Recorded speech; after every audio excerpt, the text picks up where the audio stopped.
As hy so, die Bybel gee die voorbeeld van 'n liggaam vir die kerk. Julle het dit seker al gehoor. En ons almal weet hoe lyk 'n liggaam.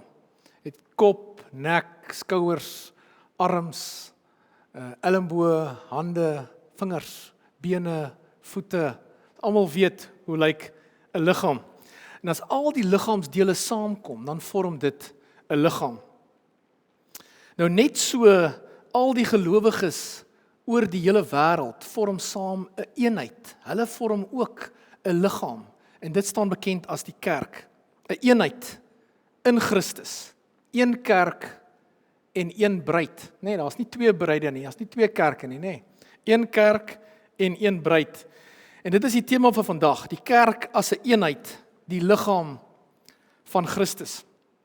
En ons gaan vandag kyk na Efesiërs 4 van vers 1 tot 16.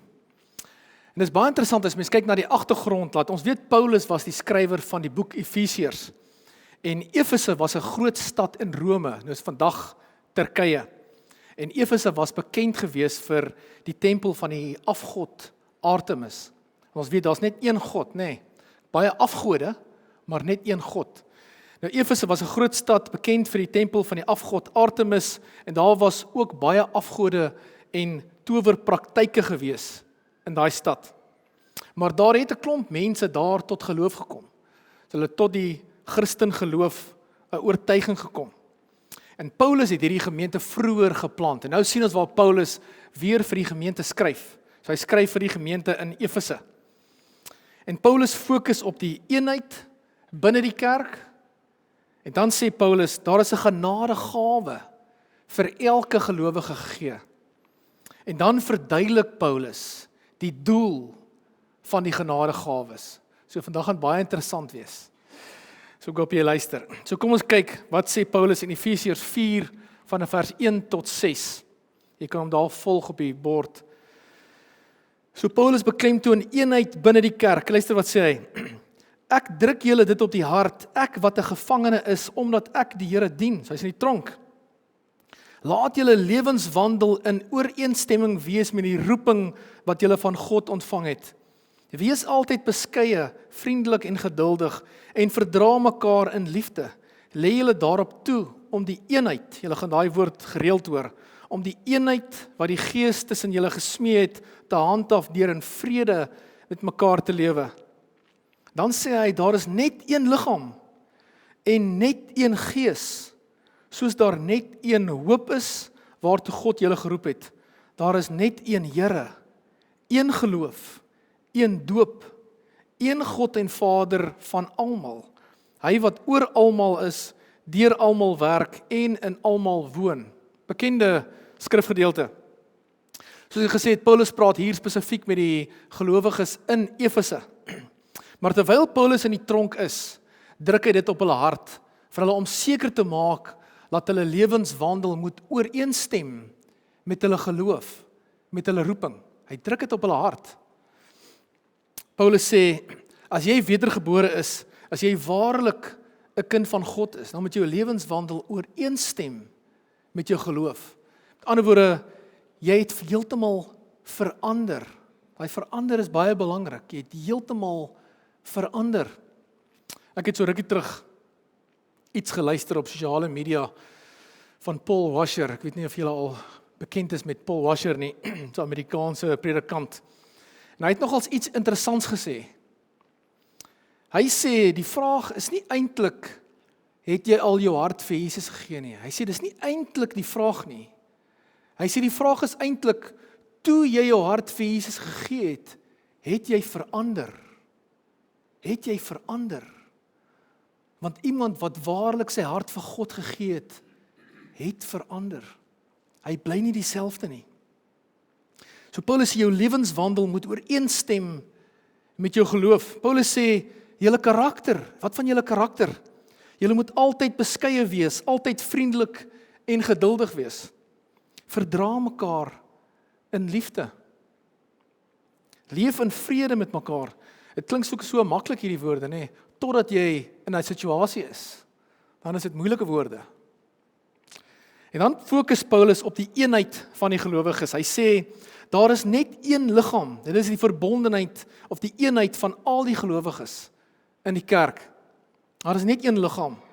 Nou wie is die kerk? Dit is die liggaam van Christus. Dis al die gelowiges in Afrika, al die gelowiges in Amerika, al die gelowiges in Asië, al die gelowiges wêreldwyd. Dit is die kerk. Maar saam in Christus is hulle my broers en susters. Nee, weet jy of jy al dit besef het of daaraan gedink het nie? Eendag gaan jy langs jou broers en susters in Christus sit in die hemel. En selfs, weet julle, selfs wanneer Christene vervolg word, dit beteken ook wanneer Christene vervolg word, dan beteken dit hulle vervolg my broer en suster in 'n ander land. Dit beteken ons moet bid vir die vervolgde kerk, nê? Mens voel baie keer as hulle in ander lande is, hulle is ver, ken hulle nie. Hulle is jou broer en suster in Christus. Ons moet bid vir hulle. Jesus kom terug vir sy kerk. Hy kom terug vir sy bruid. Hy het net een bruid en hy het net een kerk. Is al die gelowiges. Paulus sê daar is net een Gees, die Heilige Gees wat die eenheid bewerk. So al die gelowiges wêreldwyd het dieselfde Heilige Gees. Dit is so fantasties wanneer jy gered word, dan besef jy dit eintlik. Jy kan met 'n Amerikaanse man praat oor dieselfde Heilige Gees. Daar is ooreenstemming. Jy kan met 'n man van Afrika praat oor dieselfde Heilige Gees. Daar's ooreenstemming. Jy kan selfs in Londen met die straat afloop en jy kan daar met 'n man praat oor dieselfde Heilige Gees.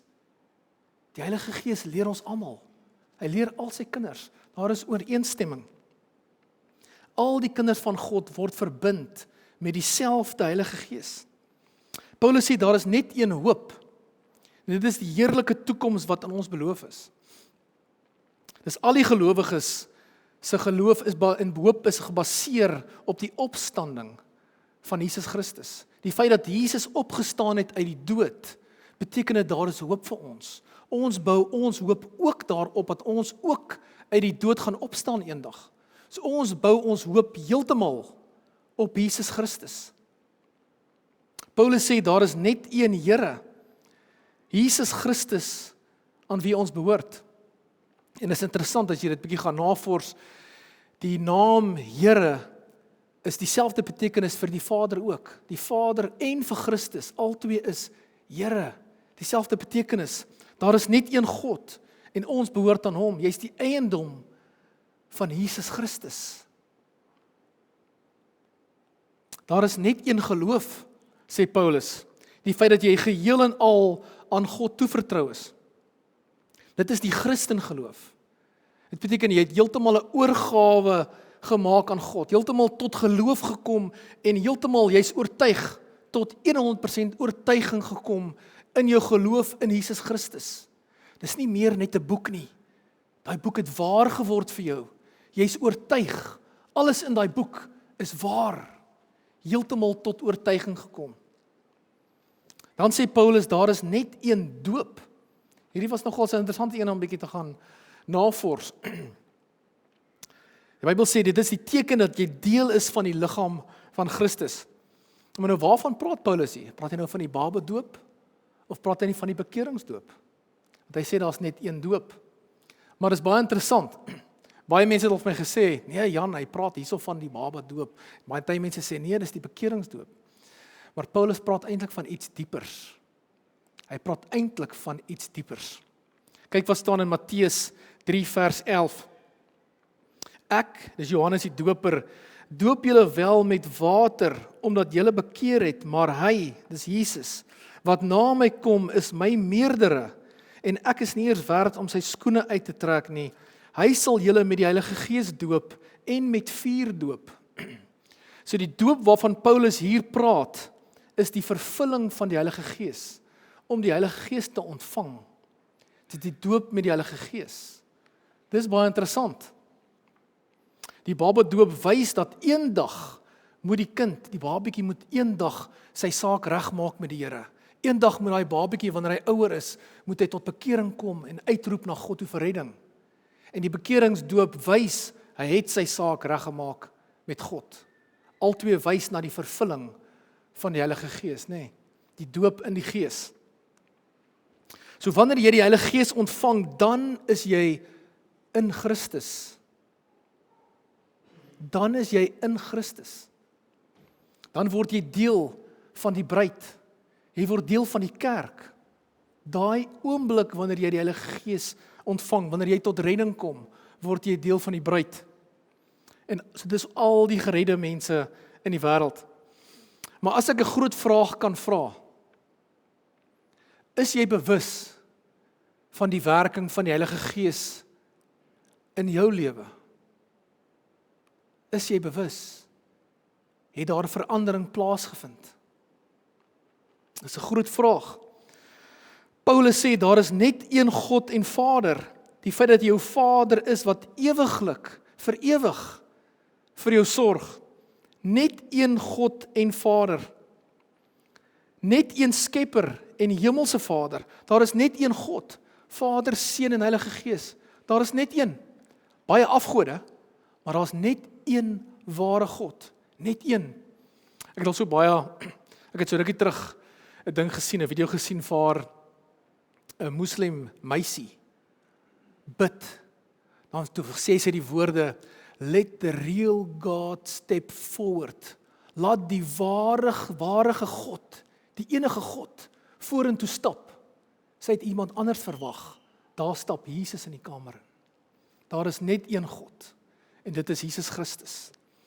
Is dit vandag nog so? Absoluut. Al hierdie is waar vandag nog. Hierdie is presies vandag nog die waarheid.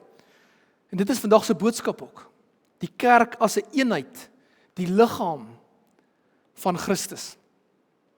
Dan beweeg Paulus na die genadegawes toe. Dan vertel Paulus van genadegawes. Kyk wat sê in vers 7 tot 11. Hy sê daar is 'n genadegawe vir elkeen gegee. Kyk wat sê in vers 7. Aan elkeen van ons is 'n genadegawe gegee volgens die mate waarin Christus die gawes uitgedeel het. Daarom sê die skrif, toe hy na die hoogte opgevaar het, het hy krygsgevangenes saamgeneem en gawes aan die mense gegee. Hierdie uitdrukking, hy het opgevaar, veronderstel tog dat hy eers neergedaal het na wat laer is, naamlik na die aarde toe. Die een wat neergedaal het, is ook die een wat opgevaar het bo alle hemelruimtes uit, om alles met sy teenwoordigheid te vul. Ons het nou gesing van hoe groot is God. Jesus vul die hele hemelruimtes met sy teenwoordigheid. En dan vers 11, en dit is die gawes wat hy gegee het, apostels, profete, evangeliste en herders en leraars. Paulus sê aan elkeen van ons is 'n genadegawe gegee. So as jy dink jy het nie eene nie, dan verstaan jy dalk nie mooi nie. As jy gered is, het jy 'n gawe. En hy praat met al die gelowiges in Efese hierso, maar Paulus sluit homself ook in. Maar hy praat ook met die kerk, daai tyd en vandag. Hy praat met elke gelowige vandag. Aan elkeen van ons is 'n genadegawe gegee. Jy moet net seker maak, wat is jou gawe? En dis nog 'n vraag. As ek mag vra, weet jy wat is jou gawe? Want as jy weet wat is jou gawe, dan kan jy hom begin gebruik.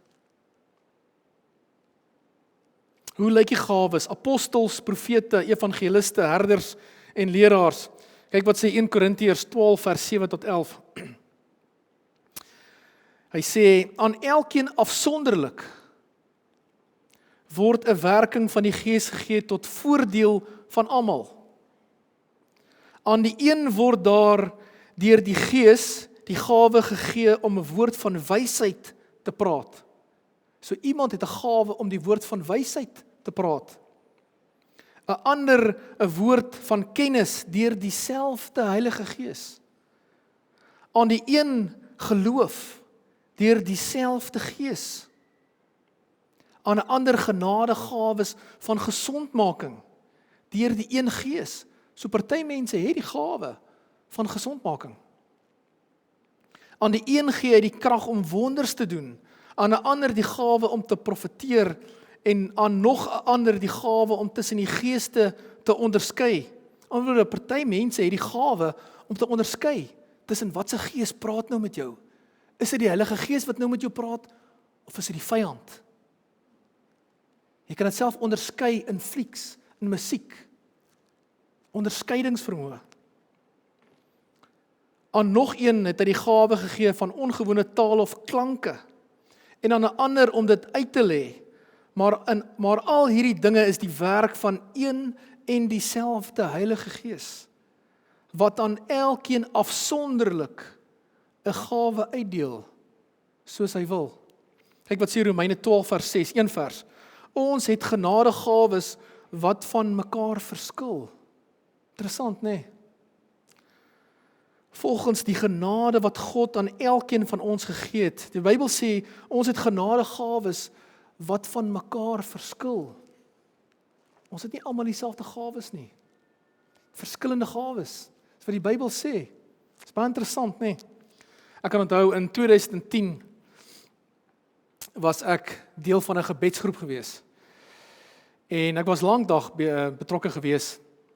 En hierdie was net na my redding. In 2009 het ek die Here gevind.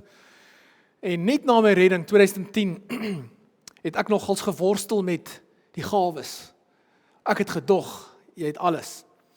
En ek wou graag die gawe van gesondmaking en die gawe van tale gehad het. Ek het gedog, hey, daai twee, as jy daai twee kan kry, dan het jy dit. En ek het lank gebid daaroor. En een aand, toe stop ek weer by die gebedsgroep, buitekant in my kar, ek is alleen in die kar, niemand in my kar nie, ek het nie vir enige iemand gesê wat ek bid nie, ek het in my gedagtes gebid, my oë toegemaak, en ek het vir die Here gesê, Here, as dit U wil is, wys asseblief vanaand vir my, wat is my gawe? As dit tale is, of as dit gesondmaking is, of wat dit is, maar maak dit asseblief duidelik vanaand vir my, as dit U wil is, laat ek kan aanbeweeg, laat ek kan vrede kry. Vir niemand gesê wat ek bid nie. En ek gaan in die gebedsgroep in die mense se huis in, groot sitkamer, elkeen kry 'n sitplek om waar hy gaan sit, klomp mense daar, en ons groet mekaar, en die leier, daai tyd was oom Lourens geweest, party van julle sal hom dalk ken, en hy sê, kom ons begin bid. En ek moet julle sê, ek het fantastiese goeders gesien in daai gebedsgroep gewees. Daar gebeur groot dinge in so 'n gebedskamer, in so 'n gebedsgroep. En toe sê die leier, kyk, ek was nog 'n nuut geredde. Ek was nog 'n babietjie in geloof. En hy roep my skoonsister nader, en hy sê vir my skoonsister, kom ons begin by jou. Ek wil graag vir jou begin, om vir jou te bid. En hy sit 'n stoel in die middel van die sitkamer, en hy begin vir haar bid. En in die middel van sy gebed, toe stop hy skielik. Toe kyk hy vir my so, maak hy sy oë oop, en sê vir my, Jan, jou gawe is nie tale nie, jou gawe is evangelisasie. Toe draai sy kop weer terug na my skoonsister, toe bid hy weer verder. En dit is presies wat die Bybel sê. Dit is presies wat die Bybel sê. Ons almal het ons eie gawe. Ons almal praat nie in tale nie. Elke persoon het sy eie gawe. Wanneer al die gelowiges by mekaar kom, dan sien jy dit waarvan die Bybel praat. Dan sien jy al die gawes saam. Wanneer die hele kerk by mekaar kom. En 'n belangrike ding om te weet is, 'n gawe is 'n geskenk. Jy kan jouself nie leer om iemand gesond te maak nie. Jy kan jouself nie leer om te profeteer nie. Jy kan jouself nie leer om in tale te praat nie. Dis 'n geskenk. Die Here gee dit vir jou. En hy sal jou oplei hoe om dit te gebruik, maar dit is 'n geskenk. So wie gee die gawes? Dis Jesus. Jesus doen. Jesus gee die gawes. Nie die dominee nie, né? Nie by 'n konferensie nie. Nie 'n evangelis nie. Jesus gee die gawes. Dit kom van Jesus af. Hoe gee Jesus die gawes? Volgens die mate wat hy uitdeel. Dit beteken hy bepaal wat se gawe kry jy. Hy weet wat se gawe gaan by jou pas. Hy weet dit. Hy kies die gawe. Hy bepaal watter gawe kry jy. Paulus verduidelik dat Jesus het neergedaal van die hemel af. Hy het mens geword. En hy het vir ons sondes betaal op die kruis en op die 3de dag het hy weer opgestaan. En hy sê hierdie selfde Jesus wat vir ons sondes betaal het op die kruis, wat opgestaan het op die 3de dag, het weer opgevaar hemel toe.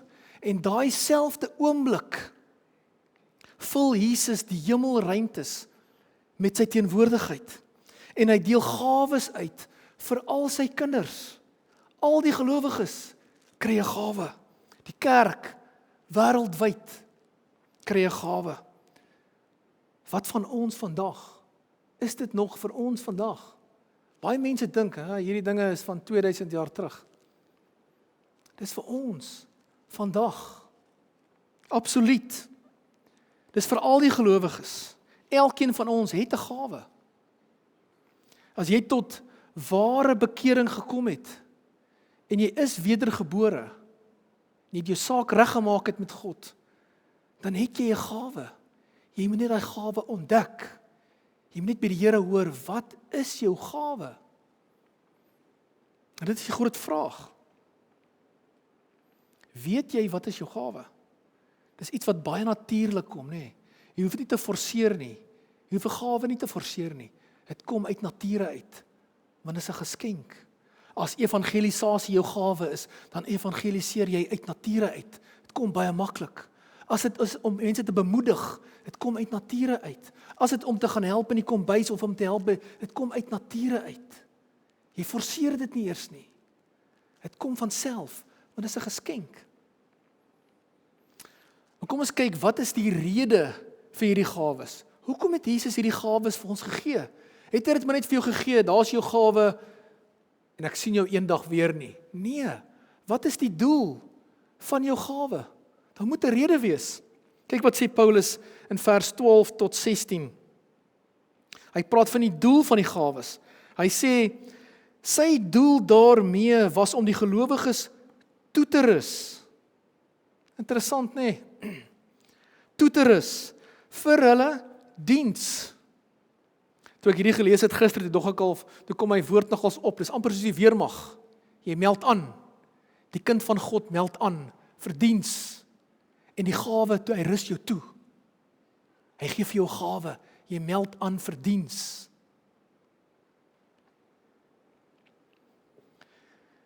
Vir hulle diens en vir die opbou van die liggaam van Christus. Vers 13, so sal ons uiteindelik almal kom tot die werklike eenheid. Hier is weer daai woord, werklike eenheid in ons geloof. Een in geloof. En in ons kennis van die Seun van God.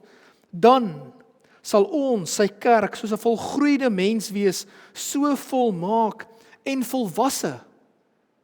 Soos Christus. Volwasse, nê? Geestelike volwassenheid.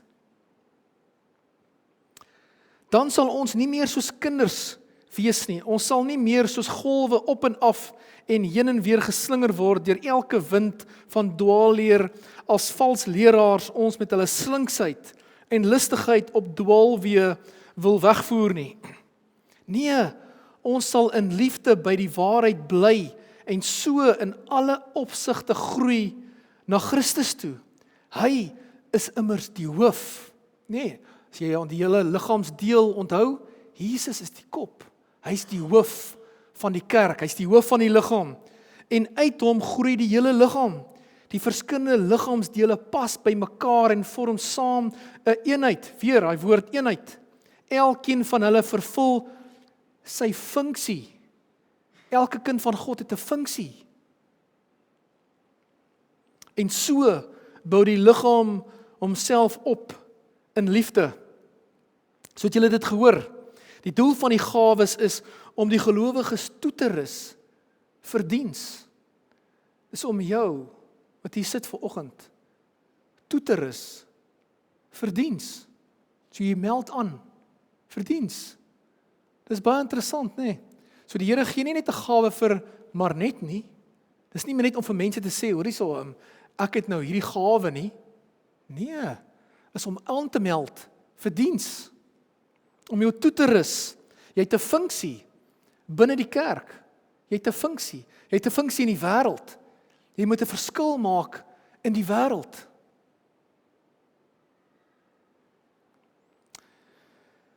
Die groot vraag is weer eens, ek vra 'n klomp vrae vanoggend, maar die groot vraag is weer eens, weet jy, wat is jou funksie? Weet jy, waar is jou roeping? Ek het al van tevore ook al gesê, elke persoon het 2 roepings. Elke persoon in die wêreld kry 2 roepings. Jou eerste roeping is, hy roep jou om sy kind te word. Hy roep jou. Dan antwoord jy. Hy roep eerste, maar dan antwoord jy. Sê, ja Here, ek wil 'n kind word van U, ek wil U volg. Jou eerste roeping. Jou tweede roeping is jou gawe, is jou roeping. Waar raak jy betrokke met jou gawe? Is jou tweede roeping. Almal het 2 roepings. Is jy iewerste ingeskakel? Die doel van die gawes is ook vir die opbou van die liggaam van Christus. Dan sal ons, soos die Bybel sê, dan sal ons tot werklike eenheid kom in ons geloof en kennis van Jesus.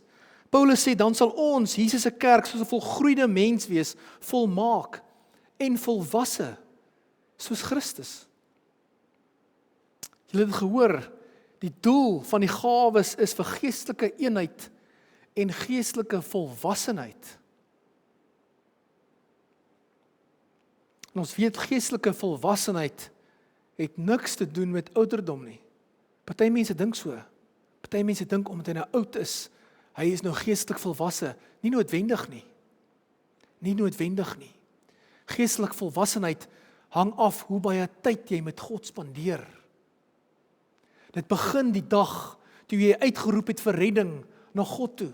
Dan sê die Bybel, 1 Petrus 2 vers 2, praat daarvan. Hulle sê jy begin as 'n geestelike baba. Die dag as jy 30 jaar oud is en jy roep uit na God toe vir redding, dan begin jy as 'n geestelike babietjie. Jy moet eers melk drink. Dit is hoekom jy nog nie die groot dinge van die Here en nog groot dinge van die Bybel kan dadelik verstaan nie. Jy moet eers melk drink. Jy begin as 'n geestelike baba. Die dag as jy uitroep vir redding, dan begin die geestelike groei. Dan moet jy groei. Dan moet jy kerk toe kom elke Sondag. Ek het in die verlede ook al gesê, as ek hierdie dinge sê ek nie sodat julle by my moet wees of net om hier by almal te wees nie. Dit is noodsaaklik vir jou geestelike groei. Om kerk toe te kom, om jou Bybel te lees daagliks, stilte tyd te hê. Hê gesprekke met mense oor God. Luister preke op online. Kom Bybelstudie toe, sluit aan by die Bybelstudie en disippelskapgroepe, want dit is hoe jy geestelik gaan groei. As jy dit nie gaan doen nie, gaan jy nie geestelik groei nie. Jy gaan nie.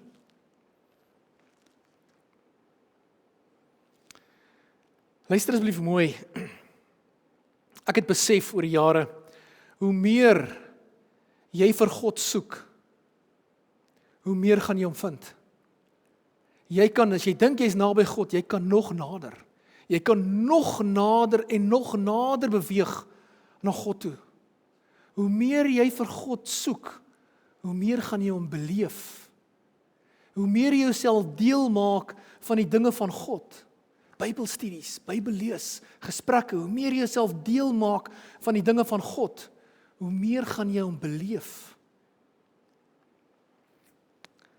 Paulus sê verder, wanneer ons geestelik volwasse is, dan sal ons nie meer soos kinders wees nie. En hy bedoel, ons sal nie meer soos golwe heen en weer geslinger en gewaai word nie. Geslinger word deur valse leraars en valse lerings nie. Ek het altyd gedog, die valse leraars is dinge van daai tyd. Paulus het te doen gehad met hulle. Hy het te doen gehad met die valse leraars. Nee, is vandag nog so. Is vandag nog so. Daar's baie van hulle. Hoe onderskei jy tussen hulle? Hoe onderskei jy? Hoe weet jy wanneer iemand iets sê of dit die waarheid is? Dit is as jy die Bybel bestudeer.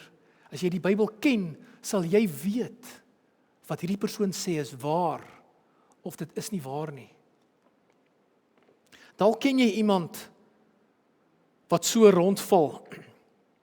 Weet, dan glo hy dit, dan val hy links in hierdie rigting en dan val hy regs in daai rigting en dan glo hy dit, dan glo hy dat. Hierdie persoon weet eintlik naderhand nie eens meer wat hy glo nie. Hy sukkel naderhand om in te skakel by 'n kerk. Geen kerk is meer reg vir hom nie, want hy het nie geestelik gegroei nie. Hy spandeer nie tyd met God nie. Hy spandeer nie tyd in die woord van God nie. As jy tyd spandeer met die woord van God, gaan jy al hoe liewer word vir die Bybel. Al hoe meer, jy gaan hom naderhand nie meer kan neersit nie.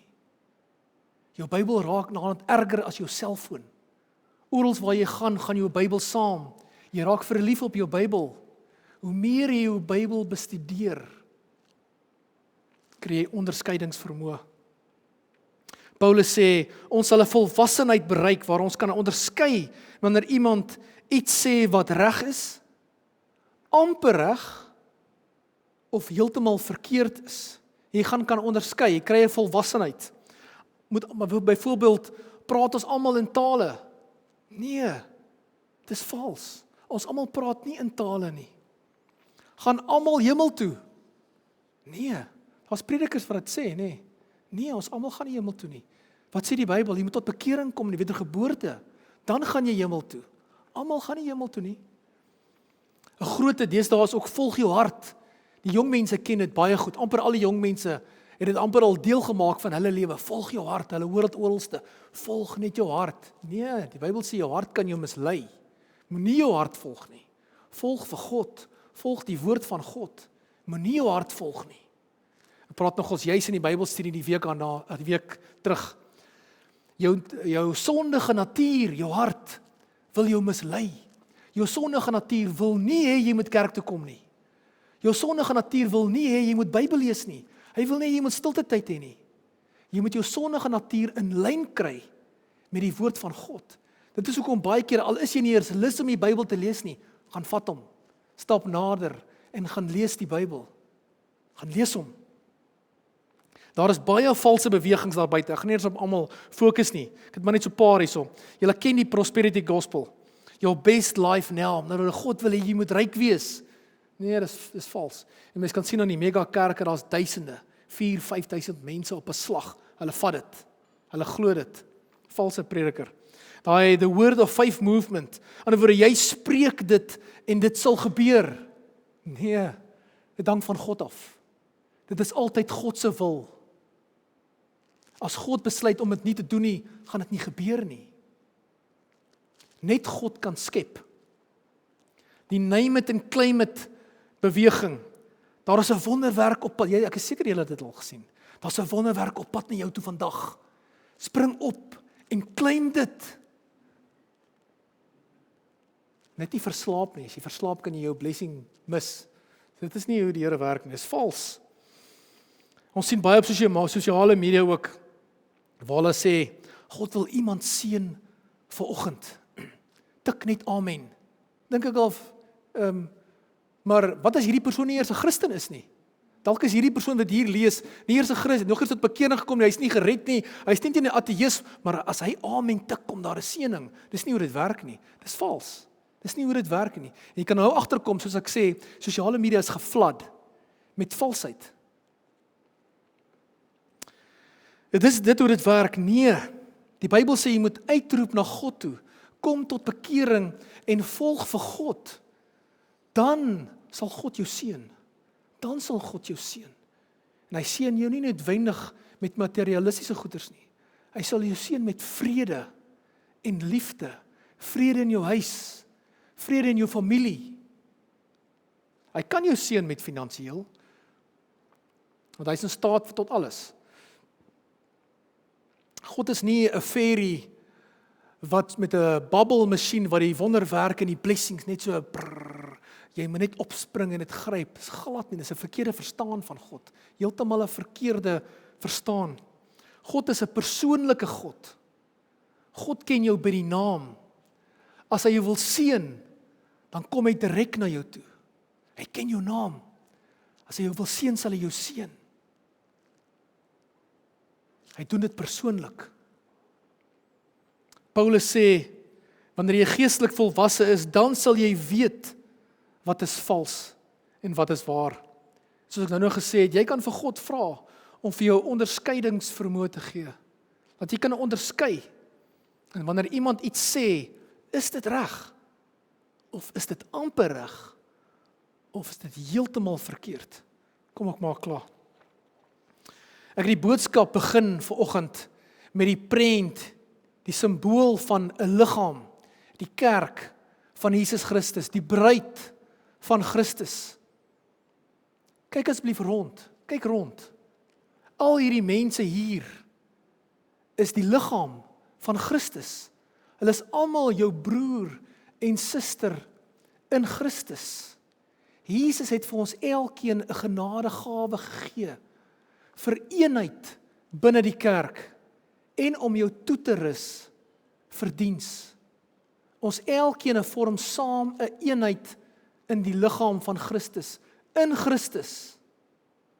Maar onthou, Jesus is die hoof van die kerk. Amen. Kom ons maak ons oë toe. Almagtige Vader, Here, dankie vir 'n eenvoudige boodskap, Here, maar 'n belangrike boodskap, almagtige God. Here, ons het nodig om dit weer te hoor in die toekoms, weer en weer, Here Jesus.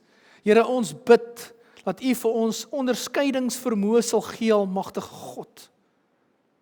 Dat ons sal kan onderskei wat is reg, amper reg en heeltemal verkeerd, Here. Here, die Bybel praat van, U woord praat van al die wonderlike gawes, Here.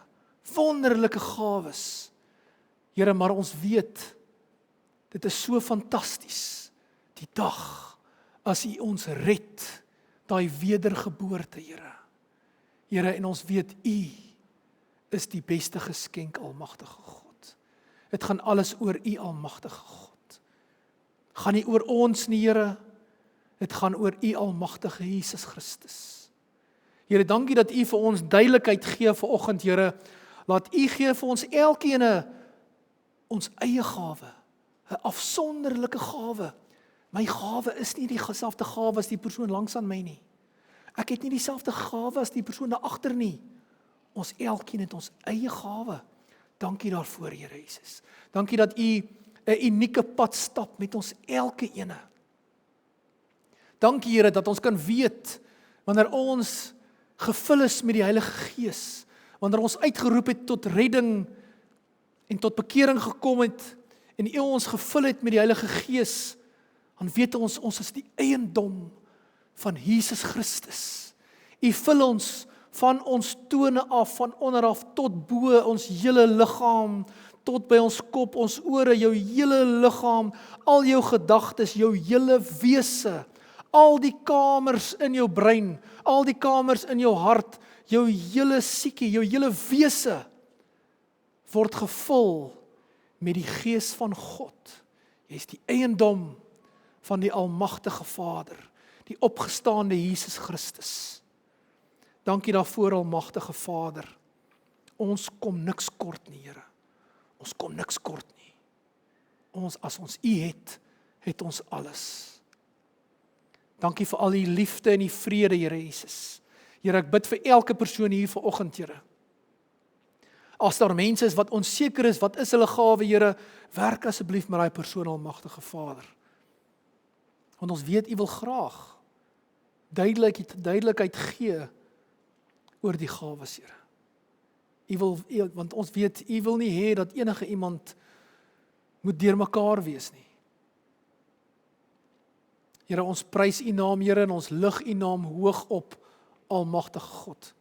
Here, ek wil bid vir al die lande waar daar oorlog is, almagtige Vader. Ek wil eindig met dit, Here Jesus. Ek wil bid vir die mense van Iran, al die onskuldige mense daar, Here. Here, ek bid ook vir U kerk, Here, daar, ons broers en susters in Christus, daar, wat moet hardloop, wat moet vlug, wat vervolg word, Here. Ek bid vir die mense in Oekraïne, Rusland, Amerika, in Abu Dhabi, al die lande wat geaffekteer is, Here. Ek lig hulle op na U toe, almagtige God. Ek bid vir die kerk, Here, vir die vervolgde kerk, almagtige Vader. Ek bid vir hulle, Here. Here, gee vir hulle krag, almagtige God, om sterk te staan, om nie bang te wees nie, om op te kyk en om te weet, hulle krag kom van U af, almagtige God. Ek bid hierdie in die naam bo alle name, in die naam van Jesus Christus. Amen.